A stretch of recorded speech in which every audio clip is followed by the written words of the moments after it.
Shalom, friends. Welcome to Daf Reactions Bava Batra 74. We find ourselves smack dab in the middle of 3 pages of fantastical adventures. Yesterday, proto-Sinbad the Sailor-esque character Rabba Bar Barhana was telling us about his voyages on the high seas, including him witnessing ginormous sea creatures, the mythical Ziz bird, which will show up in Jewish lore reactions, just you wait, as well as a frog that was as big as 60 houses, which was indeed later consumed by a dragon. It was Vermithor.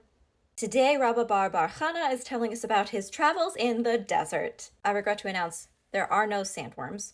Now, he was not alone on his journey. He was traveling alongside an Arab. The text does leave this man unnamed, but you already know on this channel I like to name the unnamed others in the Talmud. So for the purposes of this video, we will call him Sha'azrek.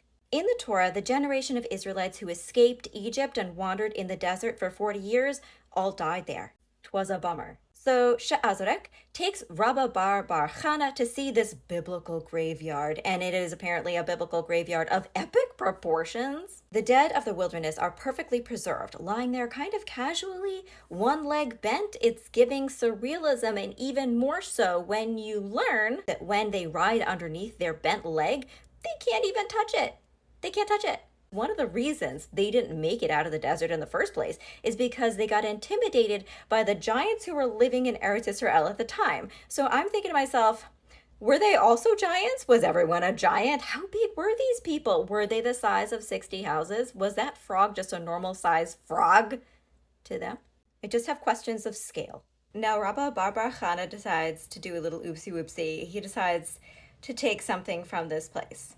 Do we do this? No, we do not. This is what happens when people have not seen the 1999 classic The Mummy with Brendan Fraser and Rachel Weisz. Because he goes up and snips the tzitzit, the ritual fringes, off these bodies to take with him. And the camels are like, no. And they put themselves in park. They're like, we're on strike. We're not going nowhere. Sha'azrek is like, we're not going anywhere until you put that back. Who are you, the British Museum? Rabba Bar Barhana returns to the rabbinic community, recounts all of this to them. And they legit say, and no, I'm not paraphrasing. Okay, for once, I'm not. Every Abba is an ass, and every Barhana is an idiot. What, were you checking to see if they nodded their tzitzit the way that aligns with Beit Shammai or Beit Hillel? You could have just used your eyeballs to observe like a normal person.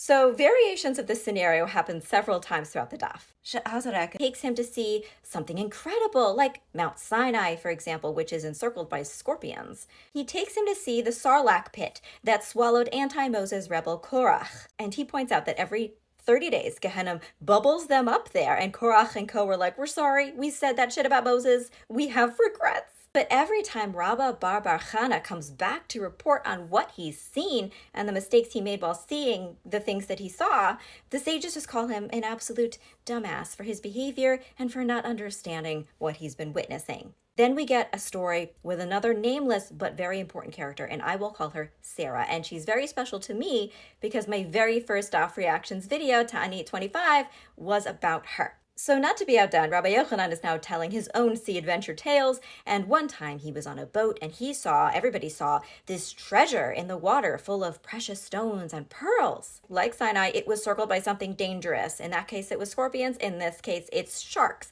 One would think that this repetitive motif of circling would be a clue, but that's just me. A diver goes down to get the treasure, but at that moment, a divine voice says, that belongs to Sarah, the wife of Rabbi Chanina ben Dosa. In the world to come, she is the one destined to put the blue wool in the tzitzit fringes of the righteous. You want sharks? This is how you get sharks. Put it down. So on this page, there were 2 unnamed characters, both in their own way existing on the periphery. One, an Arab man, the other, a Jewish woman. They are both clearly othered here, and yet they demonstrate, on one hand, next level knowledge, and on the other, next level holiness, respectively. They are vital to this story, but they are not given names.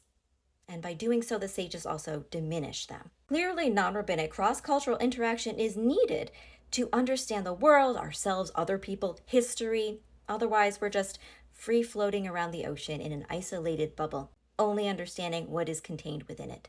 I myself am guilty of being in several bubbles, and I think what I take away from the story is I need to pop those and see the world through different eyes.